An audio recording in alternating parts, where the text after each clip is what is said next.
Praise the lord. ఎలా ఉన్నారండి? అందరూ బాగున్నారు కదా? ఈరోజు బైబిల్ గ్రంథం నుంచి మత్తయి రాసిన సువార్త 18వ అధ్యాయం 3-7 వచనాలు చూద్దాం. మీరు మార్పు నుండి బిడ్డల వంటి వారైతేనే గాని పరలోక రాజ్యంలో ప్రవేశింపరని మీతో నిశ్చయముగా చెప్పుచున్నాను. కాగా ఈ బిడ్డ వలె తను తాను తగ్గించుకుని వాడెవడో పరలోక రాజ్యంలో గొప్పవాడు.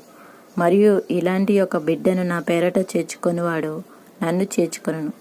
నా యందు విశ్వాసముంచు ఈ చిన్నవారిలో ఒకరిని పరచువాడెవడో వాడు మెడకు పెద్ద తిరుగటి రాయి కట్టబడిన వాడే మిక్కిలి లోతైన సముద్రంలో ముంచివేయబడుట వానికి మేలు. అభ్యంతరముల వలన లోకమునకు శ్రమ. అభ్యంతరములు రాక తప్పవు గాని ఎవని వలన అభ్యంతరం వచ్చునో ఆ మనుషునికి శ్రమ. దేవుడి పరిశుద్ధ వాక్యం దీవించును గాక. Amen. May God bless you.